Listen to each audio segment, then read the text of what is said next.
Episode की शुरुआत में हम जियांग और लिंगी की शादी होता हुआ देखते हैं, जिसमें उन दोनों के साथ साथ मिसेस शो भी बहुत ज़्यादा खुश थी।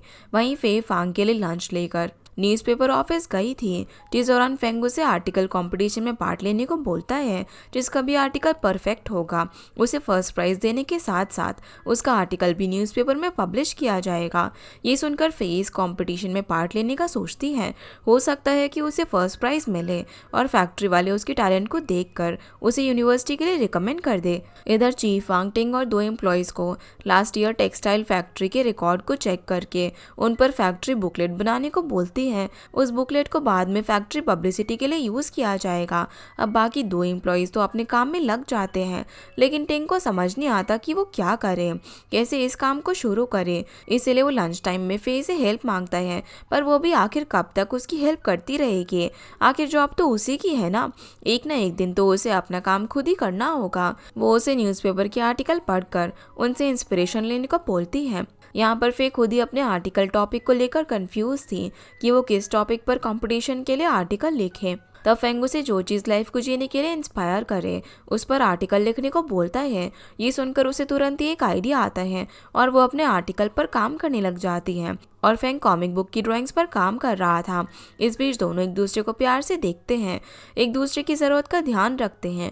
फिर कुछ दिनों बाद जब आर्टिकल कंप्लीट हो जाता है तो फिर न्यूज़पेपर कंपटीशन के लिए अपना लेटर पोस्ट कर देती है। उसकी इस आर्टिकल की बात माई फे के पेरेंट्स को भी बोलती है। वो लोग बस उसे फर्स्ट प्राइज मिलने का ही होप कर रहे थे, पर इन सब के बीच में टिंग फैक्ट्री रिपोर्ट्स पर बुकलेट बनाने को लेकर अब भी क्लूलेस था। इधर फेंग की ड्राइंग्स मिस्टर युआन को पसंद नहीं आती। उनके मुताबिक फेंग को उनके हिसाब से ड्राइंग करनी चाहिए, ना कि अपना विजन वहाँ पर डालना चाहिए। वो फेंग को फिर से नया ड्राइंग बनाने को बोलते हैं।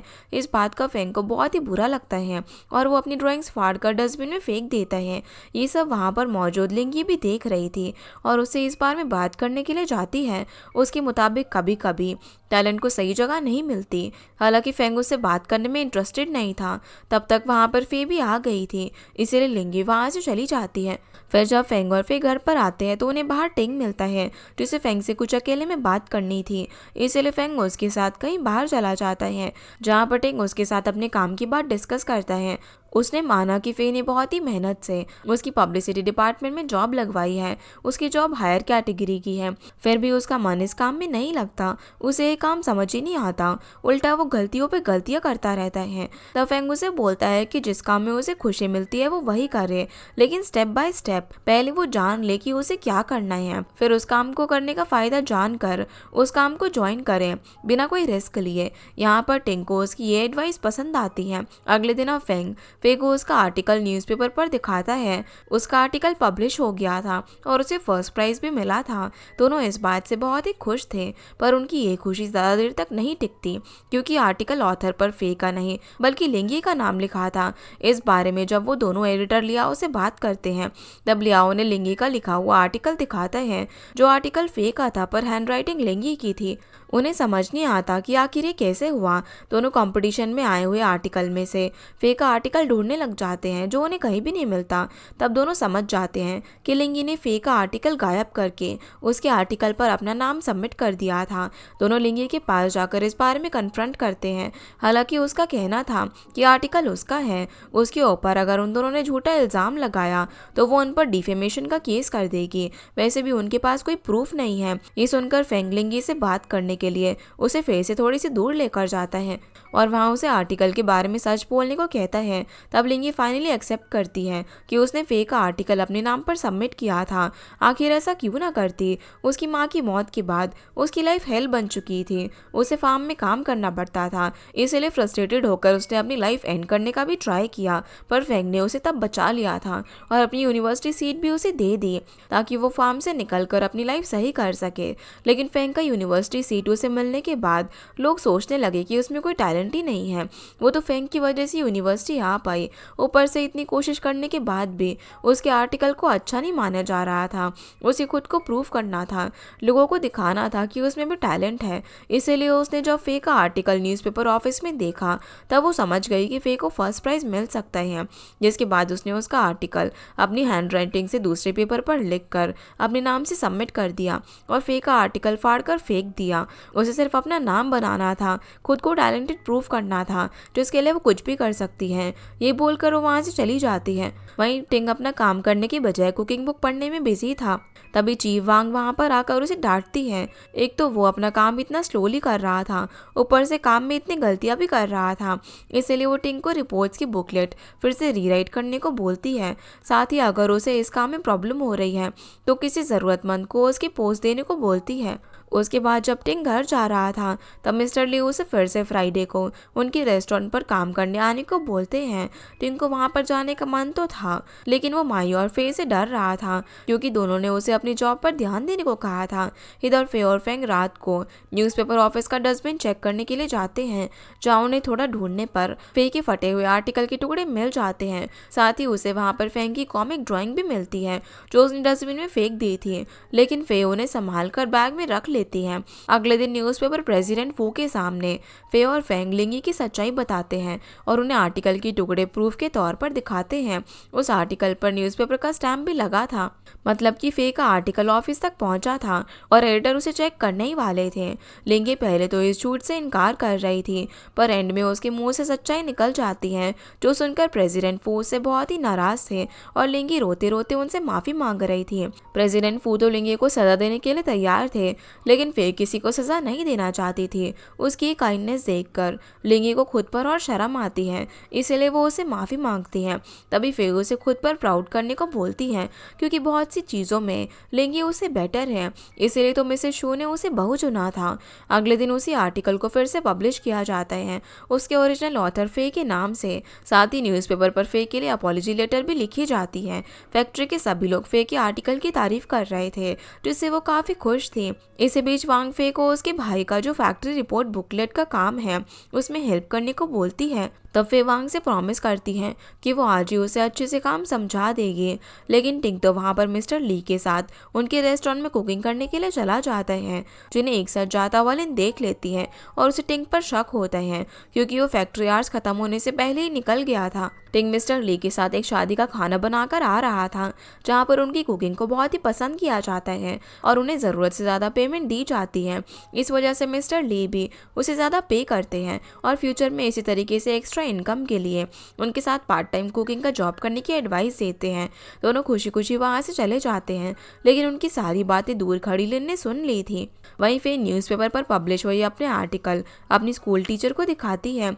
उस आर्टिकल में फे ने अपने टीचर का नाम भी मेंशन किया था, जो देखकर वो बहुत ही ज़्यादा खुश थी। फाइनली उसका राइटर बनने का सपना कुछ हद तक पूरा हो चुका था और चैन ने जो एक बार उसे कहा था कि यूनिवर्सिटी जाए बिना भी वो अपना राइटर बनने का सपना पूरा कर सकती है, अपनी मंजिल को वो कैसे भी पा सकती है, वो बात आज सच हुई थी। इधर फेंग अपने पहले की ड्राइंग्स को याद कर रहा था, जो कि उसने अपने हिसाब से कॉमिक बुक के लिए बनाई थी। हालांकि मिस्टर युआन को उसके अभी के ड्राइंग्स पसंद आए थे, जो कि उसने उनके हिसाब से ड्रॉ किए थे। फिर भी फेंग को अपनी पुरानी ड्राइंग्स की बहुत ही याद आ रही थी।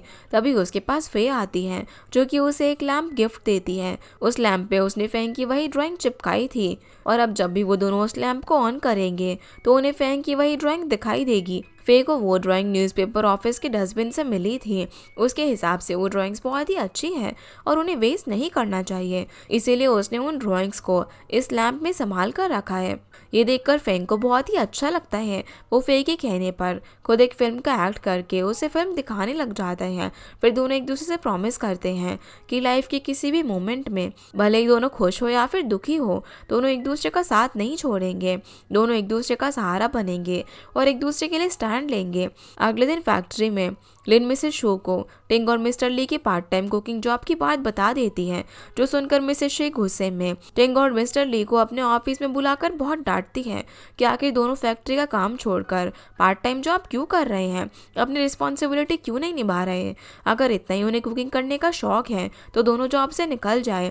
यहाँ पर मिस्टर ली फैक्ट्री के कुकिंग स्टाफ से थे और ये पार्ट टाइम जॉब का आइडिया उन्हीं का था, इसीलिए मिसेस शो मिस्टर ली को जॉब से निकाल देती है। पर मिस्टर ली इस जॉब को छोड़कर जाए कहाँ पर, वो तो एक्स्ट्रा पैसों के लिए पार्टीज और वेडिंग फंक्शन में खाना बनाते थे। इस जॉब के जाने के बाद वो अपनी फैमिली कैसे संभालेंगे, ये देखकर टिंग मिस्टर ली की जॉब बचाने के लिए खुद अपनी जॉब से रिजाइन कर देता है और अपनी जॉब से बंक मारकर पार्ट टाइम जॉब करने का इल्जाम अपने ऊपर ले लेता है। तब वांग ऐसा करने से टिंग को रोकती है। वो जानती है कि ये जॉब टिंग को दिलवाने के लिए फे और फेंग ने कितनी मेहनत की थी, लेकिन टिंग के हिसाब से वो पब्लिसिटी डिपार्टमेंट के इस जॉब के लायक नहीं है। उसका टैलेंट ऐसे ऑफिशियल वर्क के लिए नहीं है, वो डिजर्विंग ही नहीं है। जो देखकर मिसेस शो मिस्टर ली की जगह टिंग को जॉब से निकाल देती है। कुछ देर बाद फे को मिसेस लियू से टिंग को जॉब से निकाले जाने की बात पता चलती है। वो तुरंत ही उससे मिलने के लिए जाती है, उस बारे में पूछती है। टिंग को पता भी है कि उसने फेंग के साथ कितनी मेहनत से उसको इस जॉब में लगवाया था। इस जॉब की वजह से टिंग और माई को घर वाले रिस्पेक्ट दे रहे थे, पर टिंग को इस जॉब से निकाले जाने का जरा भी दुख नहीं था। उसे डर तो माई का है कि इस खबर को पाकर वो किस तरीके से रिएक्ट करेगी। उसे जॉब दिलवाने के लिए वो हमेशा फे और फेंग के लिए ग्रेटफुल रहेगा, पर उस जॉब में उसकी खुशी नहीं थी। उसे ऐसा लग रहा था कि वो किसी डिजर्विंग पर्सन का जॉब छीनकर उस पोस्ट पर बैठा है। एक बार उसे फेंग ने कहा था कि उसके दिल को जो चीज़ खुशी दे उसे वही करनी चाहिए, और उसके दिल को कुकिंग करके और छोटे मोटे काम करके खुशी मिलती है। ऐसे बड़े बड़े पोस्ट के ऑफिशियल काम उसे समझ नहीं आते। जो सुनकर फे उसका साथ देने के लिए मान जाती है। आखिर वो उसे दुखी होकर एक बड़े पोस्ट में काम करता हुआ नहीं देख पाएगी। वो उसकी परमिशन के बिना माई से टिंग को जॉब से निकाले जाने के बारे में नहीं बोलेगी। अब उसी दिन फे को फेंग से एक और गुड न्यूज़ मिलती है। फेंग के बॉस युआन का कॉमिक बुक पब्लिश हो चुका था, जिसमें फेंग की बनाई गई ड्राइंग्स थी, लेकिन उसमें फेंग का नाम मेंशन नहीं था। आखिर आर्टिस्ट वो है तो उसका नाम तो बुक में होना चाहिए था ना। पर फेंग को इस बात से कोई फर्क नहीं पड़ता। इतनी मुश्किलों के बाद तो उसे जॉब मिली। कॉमिक बुक पर उसके बनाए गए ड्राइंग्स पब्लिश हुए, साथ ही उसे पैसे भी मिले। उसके लिए यही काफ़ी है। फेंग अपनी पूरी कमाई अपनी वाइफ के हाथ में दे देता है, तो फे उसमें से थोड़े से पैसे फेंग को पॉकेट मनी देती है और उसे संभाल कर खर्च करने को बोलती है। दोनों फे के पेरेंट्स के घर लंच करने के लिए जाते हैं और फेंग की ड्राइंग की जो कॉमिक बुक पब्लिश हुई है उसकी गुड न्यूज़ देते हैं, जिस बात से उसके पेरेंट्स बहुत ही खुश थे। फिर टिंग उन सभी के लिए लंच बनाकर बाहर फे की ओल्ड साइकिल ठीक करने लग जाता है। तब फेंग उसे जॉब से निकाले जाने की बात करने के लिए जाता है। वैसे टिंग स्वीट पोटैटो का फूड स्टॉल ओपन करने वाला था, लेकिन फेंग उसे जगह देखकर स्टॉल ओपन करने की एडवाइस देता है। गलत जगह पर स्टॉल ओपन करने पर उसे पुलिस अरेस्ट कर सकती है। साथ ही फेंग टिंग को अपनी पॉकेट मनी देता है, क्योंकि अब पूरे महीने का खर्चा चलाने के लिए टिंग के पास पैसे नहीं थे। वहीं शिंग और वे को उनके प्रोफेसर मैथ का एक न्यू प्रोजेक्ट देते हैं, जो कि मिनिस्ट्री से अप्रूव करवाया जाएगा, और मैथ्स का वो रिसर्च कंप्लीट होने पर उन्हें गवर्नमेंट से अवार्ड मिलेगा। साथ ही उस रिसर्च को उनका नाम दिया जाएगा। इस खबर से शिंग बहुत ही खुश थी। वो अपने सीनियर प्रोफेसर को खुश करने के लिए उनके साथ बहुत ड्रिंक करती है, जिससे उसे उल्टियाँ हो रही थी। तभी वे उसे संभालने लगता है और उसे इतना ड्रिंक करने से मना करता है, पर शिंग के मुताबिक वो अपने सीनियर प्रोफेसर को खुश करने के लिए ड्रिंक ज़रूर करेगी। इसे बड़े प्रोजेक्ट का पार्ट बनने के लिए और किसी रिसर्च में अपना नाम लाने के लिए उसने 8 साल तक वेट किया है। ये उसकी 8 साल की मेहनत है। साथ ही वो वे को उसके बारे में सोचने से मना करती है। वो दोनों सिर्फ कलीग्स हैं, उससे ज़्यादा कुछ भी नहीं। एक टाइम पर वे ने उसे छोड़ दिया था, तो अब वो उसके और अपने बीच खुद बाउंड्रीज बना रही है और उसके बारे में फिक्र करने के लिए उसका हस्बैंड है। ये बोलकर वो अपने हॉस्टल चली जाती है, जहाँ पर हुआ उसका वेट कर रहा था। शिंग को इतना नशे में देखकर वो उसे संभालता है और उसे बेड पर सुला देता है। इस दौरान शिंग उससे उसकी और यान के बीच का फर्क पूछती है। तब हुआ उससे कहता है कि शिंग यान से बहुत ही अलग है, बल्कि शिंग ज़्यादा बेटर है। ये सुनकर वो स्माइल करने लग जाती है। उसके दिमाग में भी आजकल हर टाइम हुआ का ख्याल आता रहता है, जो सुनकर हुआ भी स्माइल करता है।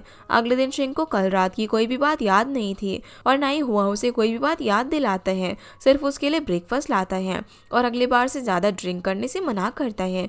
वो नहीं चाहता कि ऐसे ओवर ड्रिंक करने के बाद जब शिंग नशे में हो तब कोई उसका फ़ायदा उठा ले। इस दौरान हुआ उसे जियांगजेंग हॉस्पिटल में ट्रांसफ़र होने की बात कहता है, ताकि वो उसके साथ रह सके। वैसे भी जियांगजेंग में उसके जैसे टैलेंटेड डॉक्टर की ज़रूरत है। इस खबर से शिंग बहुत ही खुश थी। इधर टिंग को पुलिस ने पकड़ लिया था, क्योंकि वो बिना परमिशन के रोड साइड पर अपना फूड स्टॉल चला रहा था। लकीली सही टाइम पर वहाँ पर माई आती है और उसे पुलिस से बचा लेती है, पर पुलिस टिंग को उसका फूड कार्ट वापस नहीं देती। यहाँ पर टिंग पुलिस से तो बच गया था, लेकिन इस वजह से माई को टिंग के जॉब चले जाने की बात पता चल जाती है, जिससे वो काफ़ी गुस्सा होती है। भले ही टिंग फूड स्टॉल से लाखों कमा ले, पर ऑफिस जॉब होने की वजह से टिंग और उसे जो अपनी फैमिली और सोसाइटी के बीच रिस्पेक्ट मिली थी, वो फूड स्टॉल खोलकर उन्हें नहीं मिलेगी। इसीलिए माई उसे वापस से फैक्ट्री जाकर अपनी जॉब वापस लेने को बोलती है, नहीं तो वो उसे डिवोर्स दे देगी। ये बोलकर माई चली जाती है और टिंग अब बड़ी प्रॉब्लम में फंस चुका था। दूसरी तरफ लिन में से शो से टिंग ने जो पोस्ट छोड़ा है, उसकी जगह पर उसके बॉयफ्रेंड वांग को जॉब देने के लिए बोल रही थी, पर ये बात वो डायरेक्टली नहीं बोलती। उल्टा वो मिसेस शो के सामने ऐसा प्रिटेंड करती है जैसे कि अब टिंग के चले जाने से उसका काम पेंडिंग पड़ा है, उस पोस्ट पर न्यू स्टाफ की ज़रूरत है, उसका बॉयफ्रेंड उस पोस्ट के लिए डिजर्विंग है। पर मिसेस शो उसकी बात पर एग्री नहीं करती। उनके मुताबिक अगर पब्लिसिटी डिपार्टमेंट में उस पोस्ट पर किसी को लाना होगा तो पब्लिसिटी डिपार्टमेंट खुद उनसे आकर बात करेगी। लिन को अपने बॉयफ्रेंड को जॉब दिलवाने के लिए इतना भी सेल्फिश नहीं होना चाहिए, उसे अपने काम पर ध्यान देना चाहिए। हालांकि मिसेस शो की ये बात सुनकर उसे ज़रा भी अच्छा नहीं लगता। वहीं फे और फेंग एक दूसरे के साथ रोमांटिक टाइम स्पेंड करने ही वाले थे कि तभी उनसे बात करने के लिए टिंग वहाँ पर आता है, जो कि उनके साथ बैठकर ड्रिंक करके अपनी प्रॉब्लम शेयर करने लगता है कि आखिर वो क्या करे। पब्लिसिटी डिपार्टमेंट में जॉब करके वो खुश नहीं है और उस जॉब को छोड़ने से माई खुश नहीं है, पर उसने डिसाइड किया है कि कुछ भी हो जाए वो वापस उस जॉब को करने के लिए नहीं जाएगा। तब फेंग उसको माई को अच्छे से समझाने को बोलता है। माई उससे प्यार करती है और टिंग की खुशी में उसकी खुशी है, वो देर से ही भले पर समझ जाएगी। टिंग को भी उसकी ये बात सही लगती है और वो माई से बात करने के लिए चला जाता है। उसके जाते ही फेंग और फे दरवाज़ा लॉक करते हैं और कर्टेन्स लगाकर एक दूसरे के साथ रोमांटिक टाइम स्पेंड करने लग जाते हैं। अगले दिन अब टिंग माई को मनाने के लिए उसके वर्क प्लेस पर जाता है, जहाँ पर माई उसकी बात सुनने को राजी नहीं थी। वो उसे जॉब छोड़ने को लेकर अभी तक बहुत नाराज थे। तब टिंग उस शॉप पर अपनी पूरी कमाई खर्च करके चीज़ें खरीदने लगता है, जो देखकर माई उसे पैसा खर्च करने से रोकने के लिए आती है और बात करने के लिए शॉप से बाहर लेकर जाती है। वहाँ पर माई उसे वापस से अपनी जॉब ज्वाइन करने को बोलती है, लेकिन टिंग कभी भी उस जॉब पर वापस नहीं जाएगा। आखिर माई को उससे प्यार है या फिर उसकी जॉब से? वो पब्लिसिटी डिपार्टमेंट के क्लर्क जॉब के लिए बना ही नहीं है, उसे लिखना पढ़ना ज़रा भी पसंद नहीं है। आखिर वो वैसे जॉब कैसे पूरी लाइफ कंटिन्यू करेगा? ये सुनकर माई को रियलाइज़ होता है कि वो ज़बरदस्ती टिंग को एक ऐसी जॉब करने के लिए बोल रही है जिसमें उसे कोई खुशी नहीं मिलती। इसीलिए वो उसको उसकी मर्जी से कोई फूड स्टॉल या फिर रेस्टोरेंट ओपन करने को बोलती है। पर महीने के एंड में टिंग को इतनी कमाई करनी होगी जितना उसको पब्लिसिटी डिपार्टमेंट में सैलरी मिलती थी, नहीं तो वो उसे डिवोर्स दे देगी, जिस पर टिंग राजी हो जाता है। इधर फे अपने रूम में बुक पढ़ रही थी, तभी लाइट चली जाती है। फे कैंडल जलाकर बुक पढ़ने लग जाती है और फेंग बाहर जाता है। तभी अंधेरे में फेंग किसी चीज़ से टकरा जाता है और उसके फॉरहेड पर इंजरी हो जाती है। फिर जल्दी से उसे हॉस्पिटल लेकर जाती है। वैसे इंजरी ज़्यादा सीरियस नहीं थी। फेंग को बैंडेज लगाकर उसे एक दिन रेस्ट करने के लिए कहा जाता है। तब फे उसके साथ ही हॉस्पिटल में रुकती है। इस दौरान दोनों नोटिस करते हैं कि फेंग को वही बेड मिला है जहाँ पर वो पहले एक्सीडेंट के दौरान रुका था। दोनों उन पुराने दिनों को याद करने लग जाते हैं जब एक्सीडेंट के बाद फेंग का मेमोरी लॉस हुआ था और फे हर टाइम उसका ख्याल रखा करती थी। एक तरह से उस एक्सीडेंट की वजह से ही फेंग और फे एक दूसरे के करीब आए थे और आज दोनों हस्बैंड वाइफ हैं। आज फिर से फेंग उसे उसके नेल्स काटने के लिए बोलता है, बिल्कुल उन्हीं दिनों की तरह। दूसरी तरफ लिन चीफ वांग के घर पर ऑफिस के कुछ काम के बारे में बात करने के लिए गई थी और वापस आते दौरान जब उसे फे के घर का दरवाज़ा ओपन दिखता है तो वो रूम में घुसकर अंदर चेक करने लग जाती है। जिस दौरान उसे वही बुक मिलती है जो कि फे पढ़ रही थी और फेंग को हॉस्पिटल ले जाते दौरान वो उस बुक को रखना और रूम का डोर लॉक करना भूल गई थी। अब ये बुक चाइनीज़ गवर्नमेंट ने बैन की थी, इसीलिए अगले दिन लिन फैक्ट्री की 2 सिक्योरिटी गार्ड के साथ फे जैसे ही घर पर आती है तो उसे अरेस्ट कर लेती है। फिर लिन फे से उन बैन की हुई बुक्स के बारे में इंटरोगेट करती है। फेंग को जब इस बारे में चीफ वांग से पता चलता है तो वो तुरंत हॉस्पिटल से फैक्ट्री जाता है फे से मिलने के लिए और लिन के सामने बैन बुक को घर लाने का पूरा इल्ज़ाम अपने ऊपर ले लेता है ताकि फे को कोई सज़ा ना मिले। पर फिर उसके ऊपर इस तरीके से खतरा नहीं आने दे सकती थी। इसीलिए वो उन बुक्स को फेंग से छुपकर पढ़ने की बात बोलती है। अब दोनों ने ही एक दूसरे को बचाने के लिए अपने ऊपर बैन बुक्स पढ़ने का इल्ज़ाम ले लिया था। इसीलिए दोनों को इंटेरोगेशन रूम में लॉक कर दिया जाता है। इस दौरान फेंग और फे को आसपास के अलग अलग रूम में रखा गया था।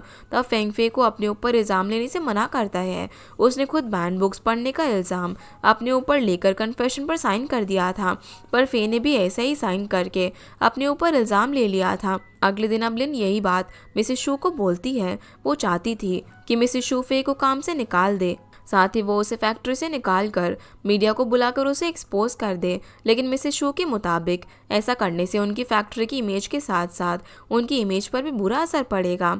आखिर उनकी फैक्ट्री वर्कर ही तो ऐसी बैन बुक्स के साथ पकड़ी गई है ना। वैसे भी लिन को अपने काम की रिस्पॉन्सिबिलिटी देखनी चाहिए, ना कि इन मामलों में पढ़ना चाहिए। आखिर उनकी परमिशन के बिना लिन को किसने हक दिया 2 पर्सन को अरेस्ट करके उनको इंटेरोगेशन करने का, जबकि ये काम उसका था ही नहीं। बाकी उन्हें फे के मामले में जो डिसीजन लेना होगा वो ले लेंगे। इस मामले को मीडिया अटेंशन नहीं देना चाहती। यहाँ पर देखकर ही लग रहा था कि लिन मिसेस शू की इस बात से ज़रा भी खुश नहीं है। दूसरी तरफ शिंग और हुआ खाने का सामान लेकर फे और फेंग से मिलने के लिए उनके घर पर जाते हैं, पर जब उन्हें वहाँ पर घर का सामान बिखरा हुआ दिखता है तो उनके होश उड़ जाते हैं। तभी चीफ वांग आकर उन्हें बैन बुक्स का पूरा मामला बताती है। इस पॉइंट पर उन्हें एक ही बात समझ आती है कि फैक्ट्री हेड मिसेस शू से इस बारे में अकेले में उनके घर पर बात करना, और उनके घर पर घुसने के लिए शिंग हुआ को लेकर लिनिये से मिलने जाती है। लिंगे की जैसे ही क्लास खत्म होती है तब वो उसे फे और फेंग के लिए हेल्प मांगती है। लिंगे मिसेस शू की बहू है तो वो उनकी बात मिसेस शू से करवा सकती है। वैसे भी लिंगे फेंग की पुरानी फ्रेंड है। ऊपर से उस टाइम फे का आर्टिकल अपने नाम पर पब्लिश करने को लेकर उसे जो सज़ा मिली थी वो फे और फेंग की वजह से नहीं मिली। वो फेवर भी तो उसे चुकाना होगा ना। इसीलिए लेंगी उन्हें अपने घर ले जाकर मिसेस शू से मिलवाती हैं, जहाँ पर शिंग फेंग और फे को बचाने के लिए वो बैन करी हुई बुक्स उसकी है ये झूठ बोलती है। पर हुआ अकेले शिंग को प्रॉब्लम में कैसे फंसा देता, वो भी उन बुक्स को अपना बोलने लग जाता है। तब मिसेस शू फे और फेंग को छोड़ने के लिए राजी हो जाती है, पर उन बुक्स को लेकर शिंग के कॉलेज में और हुआ के हॉस्पिटल में वो कंप्लेन करने वाली थी। ये बात लिंगी को सही नहीं लगती। वो अपने हस्बैंड जियांग से रिक्वेस्ट करती है कि वो अपनी मॉम को ये मामला बिना किसी कंप्लेन और एक्शन के यहीं पर खत्म करने के लिए मना ले। वैसे जियांग कब से उनकी हेल्प करना चाहता था, सिर्फ लिंगे की वजह से वो चुप था कि कहीं वो ये ना सोचे कि उसके दिल में अभी भी फे के लिए फीलिंग्स हैं, जबकि अब वो सिर्फ लिंगी से प्यार करता है। अब अगर लिंगी खुद फे और फेंग की हेल्प करना चाहती है तो वो भी उनकी हेल्प ज़रूर करेगा। इसीलिए जियांग अपनी मॉम को इस मामले में कोई भी एक्शन लेने से मना करता है। आखिर क्या ज़रूरत है इस मामले को इतना बड़ा बनाने की। ऐसे बैन बुक्स को हर कोई छुप छुप कर पढ़ता है, और शिंग के कॉलेज और हुआ के हॉस्पिटल में उनके खिलाफ कंप्लेन करके उन्हें प्रॉब्लम में क्यों डालना। ये सब लिन कर रही है। वो फे से नफरत करती है, इसीलिए छोटी छोटी बात में उसे प्रॉब्लम में डालती है। लिन फे की लाइफ बर्बाद करने के लिए मिसेस शू का यूज़ कर रही है। इसीलिए मिसेस शू को भी लिन के हिसाब से काम नहीं करना चाहिए। जियांग की ये बात उन्हें समझ में आ जाती है और वो इस मामले में कोई बड़ा एक्शन नहीं लेती। शिंग और हुआ के खिलाफ भी उनकी वर्क प्लेस पर कंप्लेन नहीं करती। सिर्फ उन्होंने फे और फेंग को जो रूम दिया था वो उनसे वापस ले लेती है, जिस वजह से दोनों की लाइफ पर एक बड़ा असर पड़ता है। उन्हें फे के घर में शिफ्ट होना पड़ता है। वैसे उनकी फैमिली को इस बात से कोई प्रॉब्लम नहीं थी, फिर भी फेंग रात को वहाँ पर नहीं रुकने का डिसाइड करता है, क्योंकि उसकी वजह से घर में स्पेस कम हो रहा था। वो रात को अपनी न्यूज़पेपर ऑफिस के बाहर सोने का डिसाइड करता है, और तब फे उसे आधे रास्ते तक छोड़ने के लिए आती है। फेंग के जाने के बाद दोनों ही अपने घर को याद करते हैं। उस घर को पाने के लिए उन्होंने कितना कुछ किया था। दूसरों के लिए वो सिर्फ एक छोटा सा रूम था, पर उनके लिए वो उनके सपनों का घर था, जहाँ पर दोनों ने एक दूसरे के लिए अपना प्यार समझा, लाइफ की कितनी प्रॉब्लम सॉल्व की और एक दूसरे के साथ खुशियाँ बांटी। पर आज वही घर उनसे छीन लिया गया। दोनों इस बारे में सोच रहे थे कि आधी रात को एक बड़ा अर्थक्वेक आता है। सभी लोग किसी तरीके से अपने घर से निकलते हैं। कुछ घर तो टूटकर बिखर जाते हैं।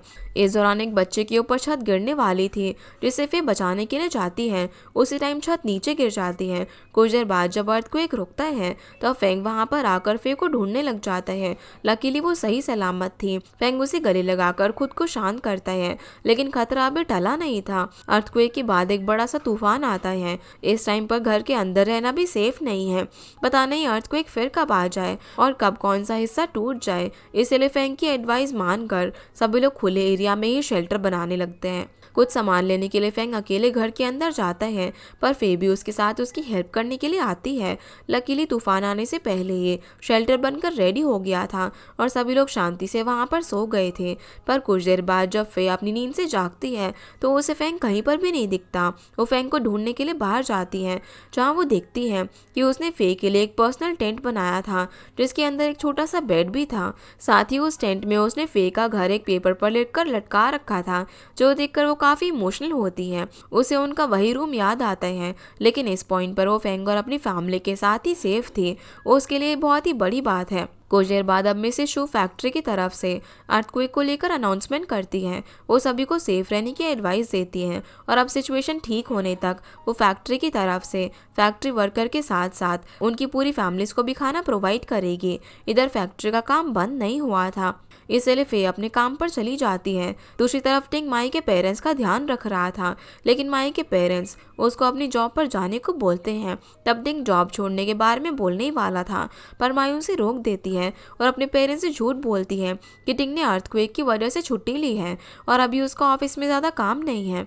फिर माई टिंग को अकेले में ले जाकर उसके पेरेंट्स के सामने जॉब छोड़ने की बात बोलने से मना करती है, जिसके लिए वो भी मान जाता है। वहीं फे के जाने के बाद फेंग से मिलने के लिए उसके बॉस मिस्टर फू आते हैं, उसे ये खबर देने कि कल रात का अर्थक्वेक 7.5 मैग्नीट्यूड का था। चाइना के बहुत से इलाके में सिचुएशन बहुत ही खराब है, हर जगह पर वॉलंटियर की कमी है। इसीलिए मिस्टर फू फेंग को उनकी न्यूज़पेपर ऑफिस के कुछ एम्प्लॉयज़ के साथ लोगों की हेल्प करने के लिए भेजना चाहते थे, जिसके लिए फेंग तुरंत ही मान जाता है। और इसी के साथ हमारा ये एपिसोड यहीं पर ख़त्म होता है। तो गाइस, ये थी आज की वीडियो एंड होप आप लोगों को ये वीडियो पसंद आई होगी। तो इस वीडियो को लाइक कर चैनल को सब्सक्राइब ज़रूर कीजिएगा। आपसे फिर मिलते हैं इस ड्रामा के अगले एपिसोड में, तब तक के लिए गुड बाय।